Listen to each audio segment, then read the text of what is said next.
हाय दोस्तों, स्वागत है आपका हमारे चैनल एमपी स्टडी सर्किल में। दोस्तों, आज के इस वीडियो में हम बात करेंगे एमपी टीईटी के एनवायरनमेंट वाले पार्ट के तीसरे लेसन की और इसे कंटिन्यू करेंगे। तो दोस्तों, आज का जो हमारा टॉपिक है वो है पेड़ पौधों पर। आज हम जानेंगे कि पेड़ पौधे क्या होते हैं, इनके प्रकार, महत्व और दोस्तों स्थानीय स्तर पर इनके नाम क्या होते हैं, इनके उपयोग। और दोस्तों, ये टॉपिक जो है एमपी टीईटी एग्ज़ाम की दृष्टि से बहुत ही इंपॉर्टेंट है। तो दोस्तों, वीडियो को पूरा देखिएगा। तो चलिए दोस्तों, शुरू करते हैं हम आज का टॉपिक। तो दोस्तों, जो हमारा आज का टॉपिक है उसमें हम कवर करने वाले हैं हमारे पेड़ पौधे, स्थानीय पेड़ पौधे, पेड़ पौधों का मनुष्यों की अंतर्निर्भरता, वनों की सुरक्षा और उनकी आवश्यकता और महत्व, पेड़ पौधों पर प्रदूषण का प्रभाव व्यक्ति में होता है, वही अंतर हम पेड़ और पौधे में देखते हैं। तो देखिए, पेड़ क्या होते हैं। पेड़ हम उस पौधे को कहते हैं जो पूर्ण रूप से विकसित हो, उसमें फल आना शुरू हो जाए, वह आयु अधिक हो उसकी और लंबाई भी अधिक हो। ठीक है। और जो जो छोटे पौधे होते हैं वो अपेक्षाकृत छोटे होते हैं। तो देखिए, पेड़ और पौधे में सिंपल डिफरेंस है कि जो पेड़ होते हैं वो आयु में बड़े होते हैं, फल देते हैं और वो एक वयस्क होते हैं, मैच्योर हो जाते हैं। जबकि जो पौधे होते हैं वो किसी भी शुरुआती बच्चे को, मतलब पौधे बच्चे को, पेड़ बच्चे को जो छोटा सा होता है उसे कहते हैं। चलिए आगे देखते हैं पेड़ पौधों का वैज्ञानिक वर्गीकरण। तो देखिए दोस्तों, यहाँ पर जो है पेड़ पौधे यानी कि पादप जगत को दो भागों में विभाजित किया गया है। अपुष्पोद्भिद यानी कि जिस पौधे में पुष्प और फल नहीं होते हैं, और पुष्पोद्भिद जिसमें पुष्प होते हैं, बीज होते हैं। ठीक है। अपुष्पोद्भिद को तीन भागों में विभाजित किया गया है, थैलोफाइटा, ब्रायोफाइटा, टेरिडोफाइटा। और जो पुष्पोद्भिद हैं इसे दो भागों में, आवृत बीजी और अनावृत बीजी। अब देखिए यहाँ पर थैलोफाइटा को फिर तीन भागों में विभाजित किया गया है, शैवाल, कवक और जीवाणु। वहीं आवृत बीजी को दो भागों में, एक बीजपत्री और द्विबीजपत्री में डिवाइड किया गया है। चलिए देखते हैं आगे कि इनका डिटेल में क्या कैसे मतलब होता है। तो देखिए, अपुष्पोद्भिद जो होते हैं वे कैसे होते हैं। तो एक ऐसे प्रकार के पौधे जिसमें पुष्प और बीज नहीं होते हैं। तो क्या नहीं होते हैं इनके, तो जो ये अपुष्पोद्भिद पौधे होते हैं इसमें ना तो पुष्प होते हैं और ना ही बीज होते हैं। प्रकार की बात करें तो यहाँ पर कौन से होते हैं, थैलोफाइटा, ब्रायोफाइटा और टेरिडोफाइटा। यहाँ पर टेरिडोफाइटा है, टेरिडोफाइटा। देखिए थैलोफाइटा, तो थैलोफाइटा क्या होता है, तो यह वनस्पति समूह का सबसे बड़ा समूह है, वनस्पति जगत का सबसे बड़ा समूह है। कौन सा, थैलोफाइटा। पौधों का शरीर जड़, तना एवं पत्ती में विभक्त नहीं होता है।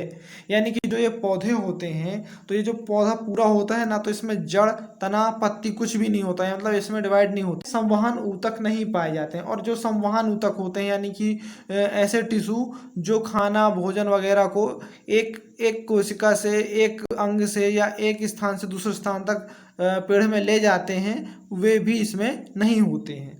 अब देखिए, इसके प्रकार की बात करें तो ये तीन प्रकार के होते हैं, शैवाल, कवक और जीवाणु।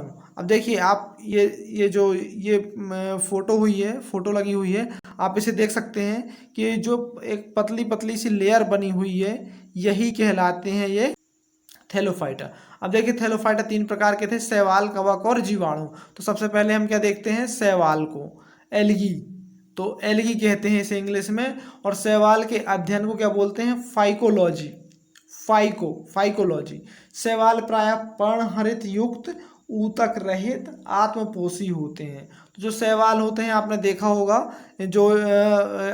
होगा बरसात के सीजन में पेड़ों पर या जो पत्थर डले होते हैं कहीं, तो उन पर ये काई लग जाती है, काई को ही शैवाल कहते हैं। घरों में भी आपने देखा होगा जहाँ पानी भरा रहता है 1-2 हफ्ते तक, तो वहाँ पर भी काई जम जाती है, तो इसे बोलते हैं शैवाल। और शैवाल हरे रंग के होते हैं, यानी कि इसमें पर्णहरित पाया जाता है, ऊतक रहित होते हैं, तो इनमें ऊतक नहीं पाए जाते हैं, और ये आत्मपोषी होते हैं। आत्मपोषी मतलब स्वयं भोजन बनाते हैं। उपयोग, तो उपयोग इनका भोजन के रूप में होता है, आयोडीन बनाने में होता है और खाद बनाने में होता है। अब देखिए शैवाल देख लिया हमने। अब देखिए कवक, फंगी जिसे बोलते हैं, कवक क्या होता है। तो देखिए कवक क्या होता है, इसके अध्ययन को माइकोलॉजी बोलते हैं पहली बात, ठीक है ना। कवक में क्या होता है, ये पर्णहरित नहीं होता है, ठीक है ना, संवहन ऊतक भी नहीं होते हैं इसमें, और इसकी कोशिकाएं की बनी होती है, काइटिन की बनी होती है। तो जो संवहन ऊतक इसमें नहीं होता है, इसके अध्ययन को माइकोलॉजी कहते हैं, और कोशिका भित्ति काइटिन की बनी होती है। अब देखिए आप जरा इसके चित्र पर गौर कीजिए। आपने अपने घरों के आसपास जब बरसात का सीजन आता है तो इस तरह के पेड़ जमे हुए देखे होंगे। इसे जनरली लोकल भाषा में कुकुरमुत्ता कहते हैं। तो ये कुकुरमुत्ता ही क्या कहलाता है, फंगी कहलाता है। या आपने इस तरह का देखा होगा, किसी पेड़ पर जो है इस तरह का जो है लग जाता है उसकी छाल पर, उसके ऊपर वाले कवर पर, तो इसे बोलते हैं फंगी। अब देखिए जीवाणु की बात करते हैं। बैक्टीरिया की खोज 1683 में एंटोनी वान ल्यूवेनहॉक ने की थी, ठीक है। एजोटोबैक्टर जीवाणु नाइट्रोजन का स्थिरीकरण करता है, और जो एजेटोबैक्टर होता है ये एक प्रकार का जीवाणु होता है जो क्या करता है, नाइट्रोजन का स्थिरीकरण करता है। चर्म उद्योग में जो है इनका उपयोग किया जाता है। तो इनकी संरचना कुछ ऐसी होती है जैसे चित्र में बनी गई हो, इस तरह से इसे प्रदर्शित करते हैं। अब देखते हैं इंपॉर्टेंट फैक्ट।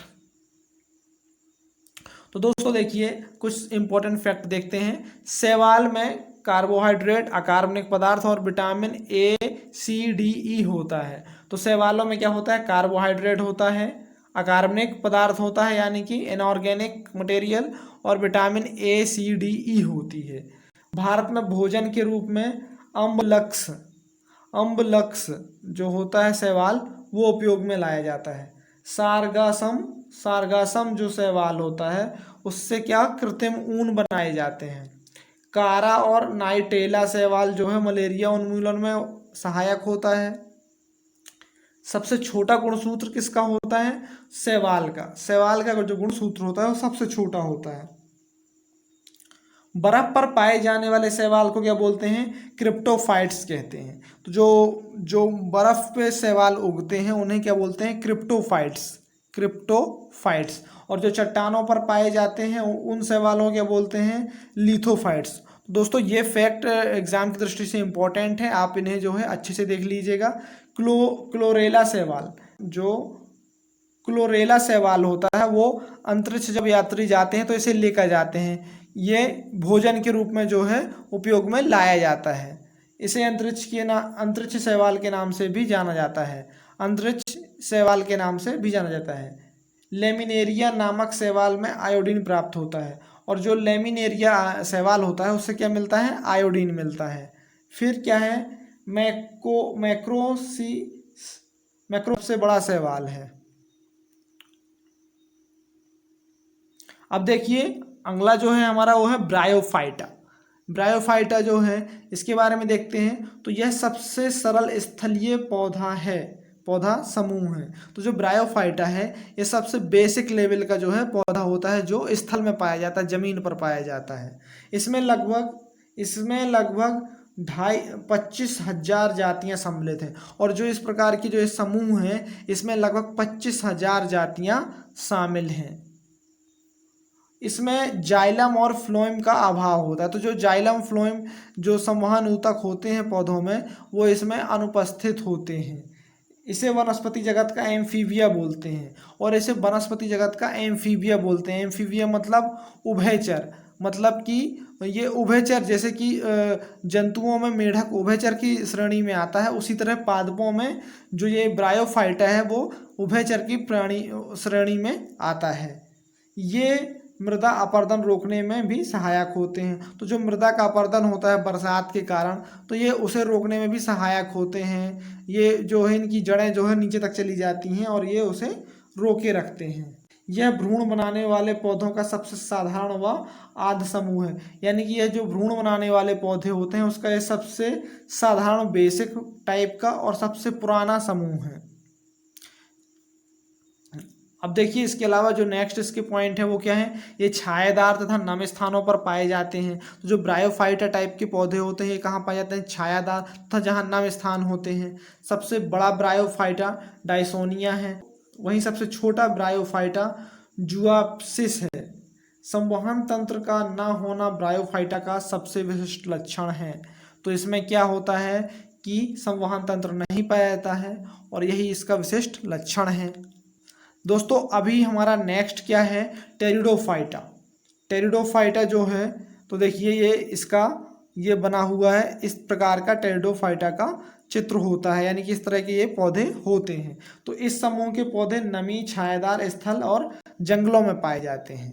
ठीक है, तो नमी वाले स्थानों पर यह भी पाया जाता है। पौधों का शरीर जड़, तना, शाखा एवं पत्तियों में विभेदित होता है, यानी कि बटा होता है। जो मतलब ये पौधे होते हैं टेरिडोफाइटा टाइप के, तो उसमें क्या होता है कि जो शरीर होता है वो जड़, तना, शाखा और पत्तियों में विभाजित होता है। पौधों में जनन की क्रिया बीजाणु द्वारा होती है। पौधों में जनन की क्रिया कहाँ से होती है, बीजाणु से होती है। इस समुदाय में संवहन ऊतक पूर्ण विकसित होते हैं, और जो संवहन ऊतक होते हैं वो इन पौधों में पूर्ण विकसित होते हैं। टेरिडोफाइटा में पुष्प व बीज का निर्माण नहीं होता, लेकिन टेरिडोफाइटा में पुष्प और बीज का निर्माण नहीं होता है। अब देखिए इसके अलावा क्या है, तना साधारणतया राइजोम के रूप में होता है। जो इसका तना होता है वो काय के रूप में होता है, राइजोम के रूप में होता है। फर्न टेरिडोफाइटा वर्ग का सबसे विख्यात पौधा है। तो जो इसमें फर्न नाम का पौधा होता है वो टेरिडोफाइटा का सबसे पॉपुलर और सबसे विख्यात पौधा है। टेरिडोफाइटा को विकसित बीज रहित पौधा कहा जाता है, यानी कि इसमें बीज नहीं होते हैं और ये विकसित प्रकार का है क्योंकि इसमें तना, जड़ है ना और पत्तियां सब पाए जाते हैं। तो इसे क्या बोलते हैं, बीज रहित विकसित पौधा। चलिए अब देखते हैं हम पादप जगत के दूसरे भाग को, पुष्पोद्भिद। तो पुष्पोद्भिद क्या होता है, तो इस समूह के पौधे पूर्ण विकसित होते हैं, मतलब कि इनका डेवलपमेंट पूरा हो चुका होता है। सभी पौधों में फूल, फल, बीज होते हैं, और इस प्रकार के जितने भी पौधे होते हैं उसमें क्या होता है, उसमें फूल भी होता है, फल भी होता है और बीज भी होते हैं। अब इनके उपभाग की बात करें तो इन्हें दो भागों में विभाजित किया गया है, आवृत बीजी और अनावृत बीजी या नग्न बीजी। तो देखिए आप ये चित्र देख सकते हैं, इसमें कुछ इस प्रकार के ये पौधे होते हैं, मतलब कि इनमें क्या होता है, फूल भी होता है, फल भी होता है और बीज भी होते हैं। अब देखिए अब इसका जो इसमें जो डिवाइडेशन किया गया है, अनावृत बीजी, जिम्नोस्पर्म या नग्न बीजी। तो क्या होते हैं, इनके बीज नग्न होते हैं, अर्थात बीजांड तथा उनसे विकसित बीज किसी खोल या फल में बंद नहीं होते हैं। तो इसमें सीधा सा मतलब ये है कि जो इसके बीज होते हैं वो नग्न होते हैं, मतलब कि उनके चारों तरफ कोई आवरण नहीं पाया जाता है, मतलब कि ऐसे ही होते हैं, कोई कवरिंग नहीं होती है, जिस प्रकार दूसरे जो पौधे होते हैं उनके बीजों में होता है। पहला ये होता है इसका। दूसरा क्या है, सबसे बड़ा अंडाणु तथा शुक्राणु साइकस का होता है, जो एक जिम्नोस्पर्म है। तो इसी श्रेणी के अंतर्गत एक पौधा होता है साइकस। तो साइकस एक ऐसा पौधा है जिसका अंडाणु और शुक्राणु सबसे बड़ा होता है। साइकस के तनों में मड, जो साइकस होते हैं, साइकस का पौधा, इसके तनों से मड निकाल करके क्या बनाया जाता है, साबूदाना। जो जनरली जिसकी घरों में क्या बनती है, तो खीर बनती है या कुछ और भी पकवान बनाए जाते हैं, तो वो यही है। तो ये किससे बनता है, साइकस से बनता है। अब देखिए दोस्तों अगला जो है हमारा इसी में पॉइंट, चीड़ तथा देवदार भी जिम्नोस्पर्म में आते हैं। तो ये जो दो पौधों के नाम दिए हैं, देवदार का नाम आपने सुना होगा, काफ़ी पॉपुलर है, तो ये भी एक प्रकार का जिम्नोस्पर्म है। और चीड़ के तेल से क्या चीड़ के पौधे से क्या बनता है, तारपीन का तेल, जो आपने देखा हो घरों में उपयोग में लाते रहते हैं किसी घरेलू कार्य के हिसाब से।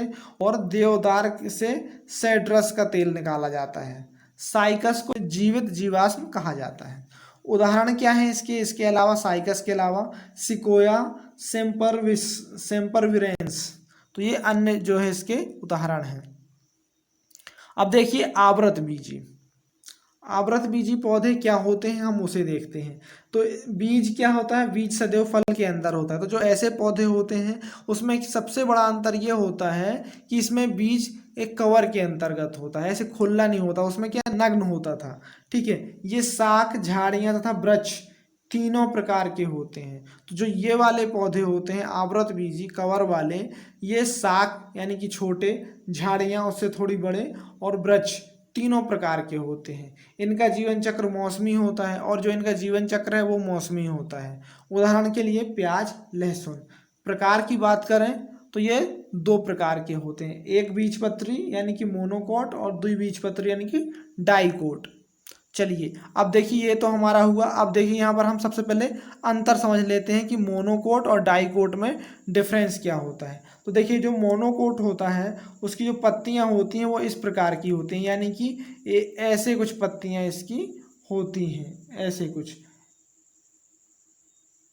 और जो डाइकोट होता है उसकी पत्तियाँ कुछ ऐसे होती हैं, ऐसे ऐसे ऐसे टाइप की पत्तियाँ होती हैं। तो ये पत्तियों का अंतर हुआ। इसके अलावा जो इसकी जड़ें होती हैं, तो मोनोकोट की जड़ें कुछ इस प्रकार होती हैं, देखिए ये बना हुआ है, ये सब नीचे की तरफ गई हैं, जबकि इसकी फैली हुई होती हैं। तो इस प्रकार ये अंतर होता है, इसकी बेसिक पत्तियों में अंतर होता है। अब देखिए कुछ हम पौधे देखते हैं जो एक बीजपत्री और द्विबीजपत्री के अंतर्गत आते हैं। तो देखिए लिजिएसी कुल के अंतर्गत लहसुन और प्याज आती है। लहसुन और प्याज एक बीजपत्री है। वहीं ग्रेमनी कुल के अंतर्गत गेहूं, मक्का, चावल और गन्ना आता है, ग्रेमनी। फिर पालमी कुल के अंतर्गत नारियल और खजूर होता है। वहीं क्यूजेसी कुल के अंतर्गत केला होता है। अब देखिए द्विबीजपत्री वाले पौधों की बात करें तो क्रूसीफेरा के अंतर्गत क्या आता है, सरसों। तो देखिए ये यूपीटीईटी के एग्जाम में आ चुका है प्रश्न। इसके अलावा इसमें सलजम भी होता है। मालवेसी कुल में कपास और भिंडी आता है। लेग्यूमिनेसी में मटर, सोयाबीन, इमली और चना आता है, यानी कि ये जो होते हैं ये दालें हैं। कंपोजिटी कुल में सूरजमुखी और गेंदा का फूल आता है। रोटेसी कुल में नींबू, संतरा आता है। तो वहीं रोजेसी कुल में सेब, नाशपाती और गुलाब आता है।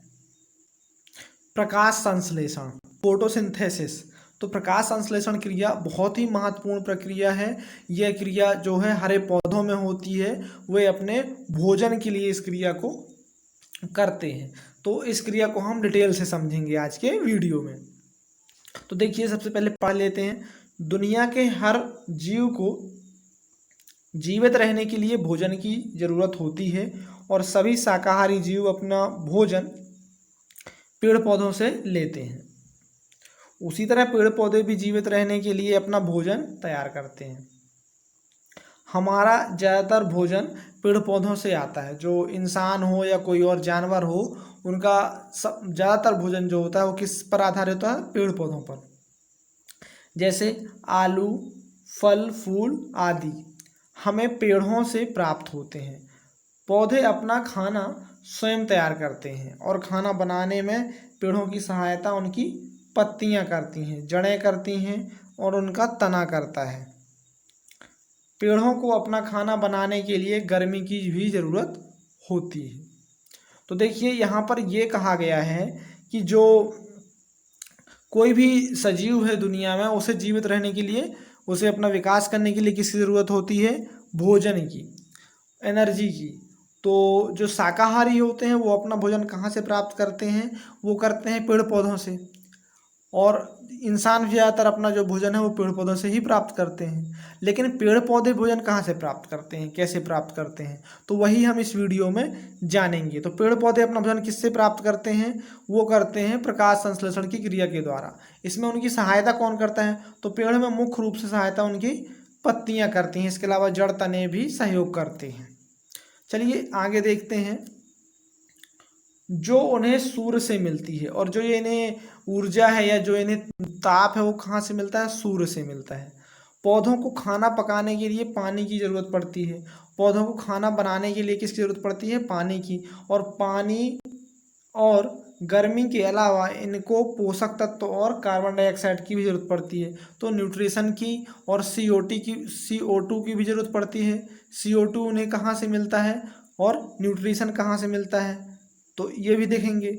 खाना बनाने के लिए पौधों की जड़ें मिट्टी से पानी प्राप्त करती हैं। तो जो पानी है वो कौन प्राप्त करता है, मिट्टी से इनकी जड़ें प्राप्त कर लेती हैं। और पोषक तत्व कहाँ से मिलते हैं, वहीं से पोषक तत्व भी मिल जाते हैं मिट्टी से। तो देखिए क्या होता है कि जो पेड़ होता है उसकी जो जड़ें होती हैं वो जमीन से जल और पोषक तत्व ग्रहण करती हैं। उन्हें अवशोषित करने के बाद वो तनों को भेजती हैं। तने जो होते हैं उन्हें आगे पत्तियों तक भेजते हैं और पत्तियों के द्वारा फिर वो खाना बनाने में उपयोग में आती हैं। चलिए अब देखते हैं हम प्रकाश संश्लेषण की परिभाषा। तो हरे पौधे सूर्य के प्रकाश के द्वारा क्लोरोफिल की उपस्थिति में कार्बन और पानी यानी कि कार्बन डाइऑक्साइड CO2 और पानी के द्वारा कार्बोहाइड्रेट बनाते हैं और ऑक्सीजन गैस बाहर निकालते हैं। यानी कि जब इनकी क्रिया होती है तो सूर्य का प्रकाश होना चाहिए, क्लोरोफिल की उपस्थिति होती है पत्तियों में, और CO2 और पानी की उपस्थिति में ये क्या बनाते हैं, कार्बोहाइड्रेट बनाते हैं या ग्लूकोज बनाते हैं और ऑक्सीजन को छोड़ते हैं। इस पूरी प्रक्रिया को प्रकाश संश्लेषण कहते हैं। और जब ये पूरी प्रक्रिया संपन्न होती है तभी इसे प्रकाश संश्लेषण भी कहते हैं। प्रकाश संश्लेषण प्रक्रिया में कार्बन डाइऑक्साइड यानी कि CO2 ली जाती है और ऑक्सीजन यानी O2 निकाली जाती है। इससे कार्बन डाइऑक्साइड और ऑक्सीजन की मात्रा वातावरण में संतुलित बनी रहती है और इस प्रक्रिया द्वारा CO2 का प्रदूषण भी कम हो जाता है। और इस प्रकार क्या होता है कि CO2 की मात्रा बैलेंस रहती है और कम हो जाती है। चलिए अब आगे देखते हैं। इस प्रक्रिया द्वारा बनाई गई ऑक्सीजन का इस्तेमाल हर एक जीवित प्राणी सांस लेने के लिए करता है। इसलिए प्रकाश संश्लेषण की प्रक्रिया पौधों के साथ साथ हर एक जीवित प्राणी के लिए भी महत्वपूर्ण है। अब देखिए इसमें क्या होता है, तो देखिए हमने देखा था कि किस किस की ज़रूरत पड़ती है, जल की ज़रूरत पड़ती है, कार्बन डाइऑक्साइड की ज़रूरत पड़ती है, उसके अलावा सूर्य के प्रकाश में क्लोरोफिल की उपस्थिति में जो है क्या बनता है, ग्लूकोज बनता है और ऑक्सीजन बनती है। यही हमने पढ़ा था। तो देखिए जो ये हमारे पास ये क्या है, ये इसका रासायनिक समीकरण है, इसके द्वारा हम देखते हैं। तो देखिए ये जो है ये क्या है, ये है CO2 यानी कि कार्बन डाइऑक्साइड, ठीक है ना। ये क्या है, H2O यानी कि जल है, ये जल है। और ये इसकी जब क्रिया हुई किससे, सूर्य की उपस्थिति में क्लोरोफिल के साथ, तो क्या बना यहाँ पर, ग्लूकोज। ये क्या है, ग्लूकोज है और प्लस ये क्या है, ये है ऑक्सीजन, ठीक है। तो इस प्रकार जो है ये बनता है। अब देखिए ये प्रक्रिया अगर आपको समझना है तो इस प्रकार समझ सकते हैं कि मान लीजिए ये कोई पेड़ है, ठीक है, और ये इसकी पत्तियां हैं। तो जब सूर्य का प्रकाश आता है और यहाँ पर जो क्लोरोफिल होता है ये इसकी उपस्थिति में एक्टिव होता है और ये पानी जो है और जो न्यूट्रिशन है वो कहाँ से मिलता है, जड़ के द्वारा तनों में पहुँचता है और तनों से पत्तियों में पहुँचता है। जब पत्तियों में ये पहुँचता है और सूर्य की उपस्थिति में ये एक्टिव होता है तो क्या होता है कि इससे ग्लूकोज बनता है और ऑक्सीजन जो है उत्पादित होती है, ऑक्सीजन बनती है। यानी कि इनकी क्रिया के द्वारा क्या बनता है, ग्लूकोज और ऑक्सीजन, जो कि ग्लूकोज वो अपने पोषक के रूप में ग्रहण कर लेता है और O2 छोड़ देता है। चलिए अब देखते हैं कुछ प्रमुख पौधे और उनसे प्राप्त पदार्थ। तो देखिए जो पौधों का महत्व जो हमारे सिलेबस में दिया हुआ है वो यहीं इसी को आप देख सकते हैं। ये उसी के अंतर्गत है कि मनुष्य जो है अपने किन किन उपयोगों में पौधों को लाता है। तो देखिए अनाज के रूप में मटर, चना, अरहर, गेहूँ, दाल जितने भी होते हैं जो हम अनाज के तौर पर उपयोग करते हैं वे सभी इसमें आ जाएंगे। इसके अलावा सब्जियों की बात करें तो देखिए सब्जियों में हम मूली, शलजम, चुकंदर, गाजर, ये जड़ें हैं, इनका उपयोग करते हैं। वहीं आलू, अदरक जो कि तना है उसका। इसके अलावा पालक, मेथी, सरसों, मूंगफली, फूल गोभी, भिंडी, टमाटर आदि। तो इसके अलावा खाद्य तेल की बात करें जो ऑयल सीड्स होते हैं उसमें देखिए बीज में क्या होता है, सरसों, मूंगफली और तिल। यानी सरसों, मूंगफली और तिल का हम क्या करते हैं, बीज उपयोग में लाते हैं तेल के लिए। फूल किसका हम उपयोग में लाते हैं, चमेली और गुलाब का फूल लाते हैं हम तेल बनाने के लिए। इसके अलावा फल जो होता है तो नारियल का जो फल होता है उससे तेल बनता है। तो देखिए यहाँ पर तीनों पौधों के अलग अलग जो है हम हिस्से तेल के उपयोग में लाते हैं, जैसे कि बीज सरसों का लाते हैं, फूल चमेली का और फल नारियल का। अब देखिए फल के रूप में हम कौन से पौधों का उपयोग करते हैं, तो फल के रूप में हम आम, अमरूद, सेब, केला, तरबूज, खरबूज कुछ भी जो होते हैं वो सब आएंगे। इसके अलावा मसाले के रूप में तेज पत्ता, अदरक, लौंग, काली मिर्च। पेयजल के रूप में चाय, कॉफी आदि। और रेशेदार पदार्थ में कपास और जूट हम उपयोग में लाते हैं। अब देखिए वन संरक्षण की बात करते हैं, फॉरेस्ट कंजर्वेशन, वन संरक्षण।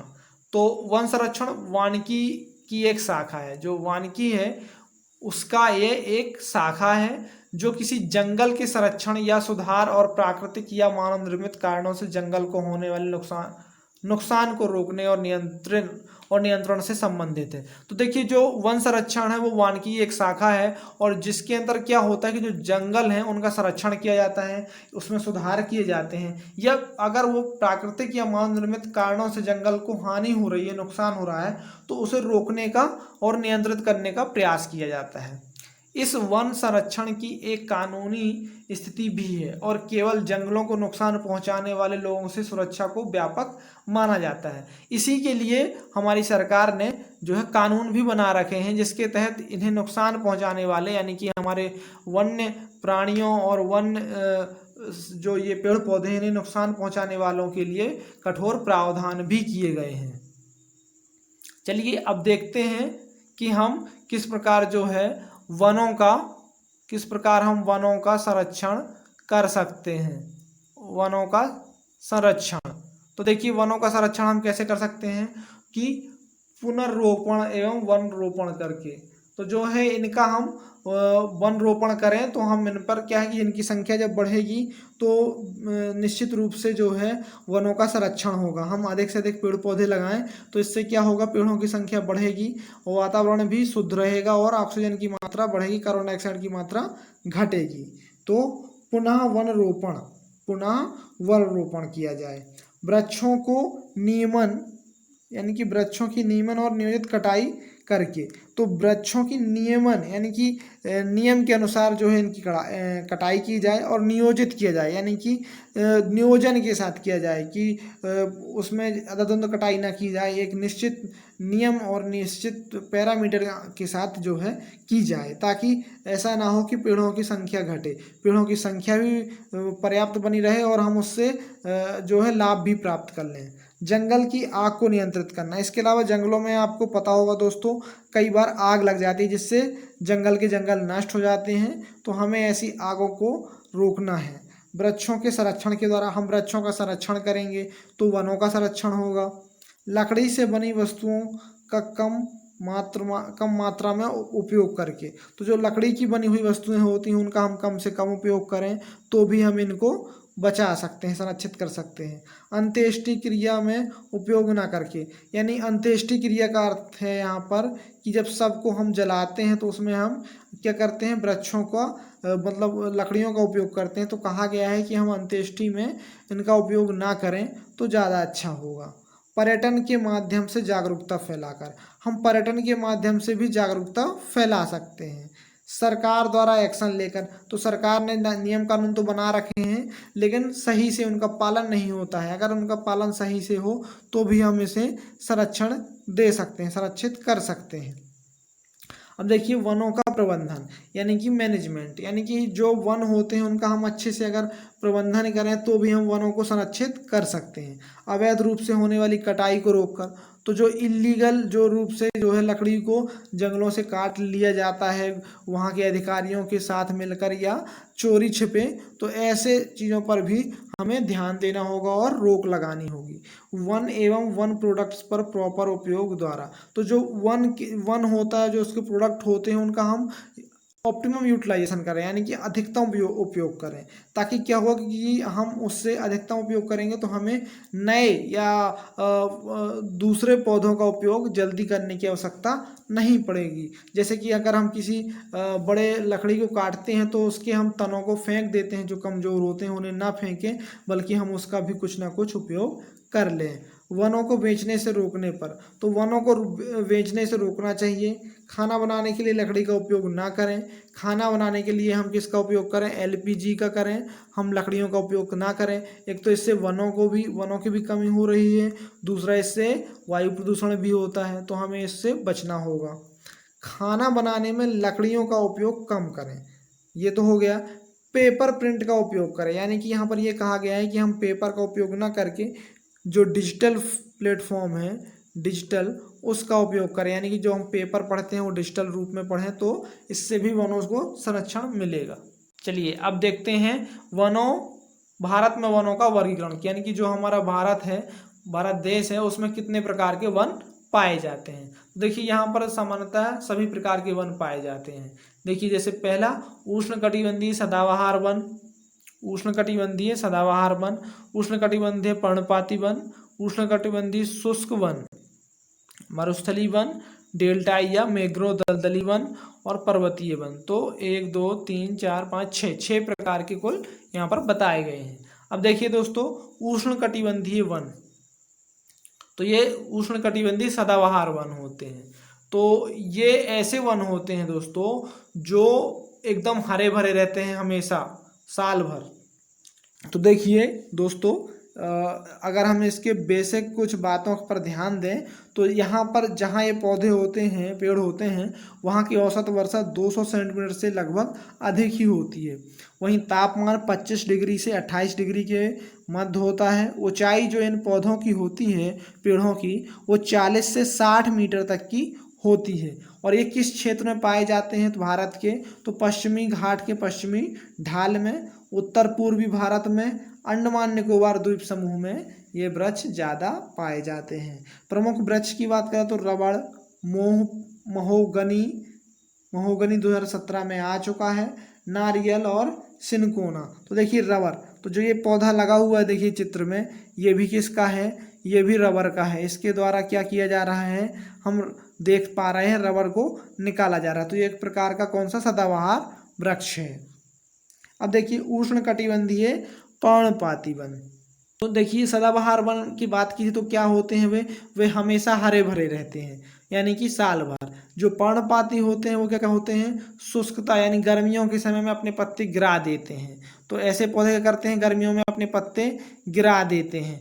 क्यों गिरा देते हैं, तो दोस्तों ये अपने पत्ते इसलिए गिरा देते हैं क्योंकि गर्मियों के दिनों में इनको जो है पर्याप्त रूप से जो है पानी और अन्य चीज़ें नहीं मिल पाती हैं, जिस कारण से ये अपने भोजन को कम करने के लिए, यानी कि इससे उनको भोजन की कम आवश्यकता पड़ती है, इसलिए ये अपने पत्तियों को गिरा देते हैं। अब देखिए दोस्तों, औसत वर्षा की बात करें तो ये ऐसे क्षेत्र में पाए जाते हैं जहां औसत वर्षा 100 से 200 सेंटीमीटर हो, वहीं तापमान 25 से 28 डिग्री सेल्सियस हो, ऊंचाई 30 से 45 मीटर की होती है इन पौधों की। पेड़ जो ये क्षेत्र किस क्षेत्र में होते हैं ये वाले वृक्ष, तो पश्चिमी बंगाल में, उड़ीसा में, पश्चिमी घाट के पूर्वी ढाल में। वहीं प्रमुख वन की बात करें तो कौन सा है, साल, ये टीईटी 2017 में आ चुका है। इसके अलावा चंदन, आम, सैगोन, शीशम, टीक आदि। तो ये जो वृक्षों के नाम दिए गए हैं किस में आते हैं, पर्णपाती वनों में आते हैं। इनका महत्व क्या है, तो इनका अधिकतर उपयोग किस में होता है, इमारती लकड़ी के रूप में होता है। उष्णकटिबंधीय शुष्क वन, तो देखिए अब हम तीसरे नंबर पे देखते हैं शुष्क वनों को। तो शुष्क वन कैसे होते हैं, तो ये ऐसे वन होते हैं जहाँ पर कम वर्षा होती है, सूखे प्रकार के होते हैं। तो देखिए इनकी बेसिक चीज़ें पढ़ लेते हैं कि औसत वर्षा, तो जहाँ ये पौधे होते हैं वहाँ औसत वर्षा कितनी होती है, 50 से 100 सेंटीमीटर। तापमान क्या होता है, 25 से 35 सेंटीमीटर। और इनकी ऊंचाई की बात करें तो ये 6 से 9 मीटर तक के पौधे होते हैं। क्षेत्र की बात करें तो ये पंजाब, हरियाणा, पूर्वी राजस्थान, पश्चिमी उत्तर प्रदेश और दक्षिणी प्रायद्वीपीय क्षेत्र में भी ये पाए जाते हैं। इसके अंतर्गत कौन कौन से वृक्ष आते हैं, तो शीशम, बबूल, आम, महुआ आदि के वृक्ष आते हैं। किसके, शीशम, बबूल, आम, महुआ आदि के वृक्ष आते हैं। अब देखिए दोस्तों, मरुस्थलीय वन, यानी कि ऐसे वन जो मरुस्थलीय क्षेत्रों में पाए जाते हैं, रेगिस्तान वाले क्षेत्रों में पाए जाते हैं। तो देखिए दोस्तों, ये जो बना हुआ है चित्र, ये भी एक क्या है, ये एक मरुस्थलीय पौधा है। तो देखिए औसत वर्षा कितनी होती है यहाँ, 50 सेंटीमीटर से भी कम। तापमान 30 से 40 डिग्री होता है। अगर हम क्षेत्र की बात करें तो भारत में राजस्थान, गुजरात और लद्दाख के क्षेत्रों में ऐसे वृक्ष पाए जाते हैं। प्रमुख वन की बात करें तो कौन कौन से हैं, नागफनी, कैक्टस। तो ये किसका है, ये नागफनी का वृक्ष है, कैक्टस का है वृक्ष है ये। चलिए अब देखते हैं हम डेल्टाई या मैंग्रोव वन। तो डेल्टाई मैंग्रोव वन कौन से होते हैं, कहाँ होते हैं, तो ये ऐसे वन होते हैं जो दलदली भूमि में पाए जाते हैं। औसत वर्षा 200 सेंटीमीटर या उससे अधिक। तापमान 25 से 30 डिग्री सेल्सियस होता है। क्षेत्र की बात करें तो ये सुंदरवन डेल्टा, जो सुंदरवन डेल्टा है ये गंगा और ब्रह्मपुत्र नदी का जो भारत के पूर्वी हिस्से में है, तो वहाँ पर ऐसे वन पाए जाते हैं। इसके अलावा कृष्णा, कावेरी, गोदावरी आदि नदियों के जो डेल्टा बनते हैं उन क्षेत्रों में ऐसे वृक्ष काफ़ी पाए जाते हैं। अब देखिए आप इस चित्र में अगर देखें तो देखिए नीचे पानी भरा हुआ है और वहीं पर ये वृक्ष जो है लगे हुए हैं। इसी प्रकार के वृक्षों को डेल्टाई वृक्ष, मैंग्रोव वन या दलदली भूमि वाले वृक्ष कहते हैं।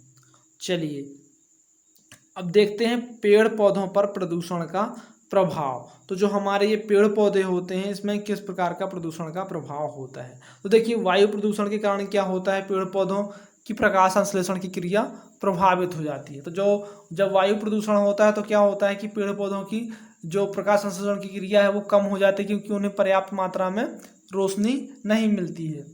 इसके अलावा वायु प्रदूषण के कारण क्या, अम्ल वर्षा होती है और अम्ल वर्षा के कारण पेड़ पौधों की जीवन शैली बदल जाती है और कई तो खत्म हो जाते हैं, कई प्रजातियां नष्ट हो जाती हैं।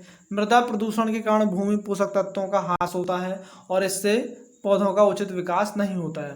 तो जब भूमि का प्रदूषण होता है तो जो भूमि में उर्वरा तत्व होते हैं वो नष्ट हो जाते हैं और इस प्रकार जब वो नष्ट हो जाते हैं तो पेड़ पौधों को पर्याप्त मात्रा में वो मिल नहीं पाते हैं और इससे उनका विकास नहीं हो पाता है। जल प्रदूषण के कारण जलीय पौधों का जीवन प्रभावित होता है। तो जब जल प्रदूषण होता है तो जल प्रदूषण के कारण क्या होता है कि जो जलीय जीव होते हैं यानी कि जो समुद्र में रहने वाले होते हैं पौधे, तो उनकी जीवन शैली प्रभावित होती है। इसके अलावा गर्मी के कारण क्या होता है, जब गर्मी अधिक बढ़ जाती है, धूप, तो इनका वर्धन काल जो है कम ज़्यादा हो जाता है। दोस्तों इस प्रकार हमारा लेसन यहीं समाप्त होता है। दोस्तों कुछ प्रश्न हैं आपके लिए, तो आप इनके आंसर हमें कमेंट करके बता सकते हैं। सबसे ज़्यादा वन क्षेत्र किस राज्य में है, तो हमारे भारत में सबसे ज़्यादा वन किस राज्य में पाए जाते हैं क्षेत्रफल की दृष्टि से। वहीं लवक कितने प्रकार के होते हैं, तो ये भी हमें बताइए। क्या एमपी में सदाबहार वन पाए जाते हैं, क्या हमारे मध्य प्रदेश में सदाबहार वन पाए जाते हैं। तो दोस्तों हमें इनके प्रश्नों के उत्तर आप कमेंट बॉक्स में दे सकते हैं। तो दोस्तों आज का लेसन यहीं समाप्त होता है। नेक्स्ट लेसन में दोस्तों हम नेक्स्ट टॉपिक के साथ मिलेंगे। तो दोस्तों तब तक के लिए थैंक यू।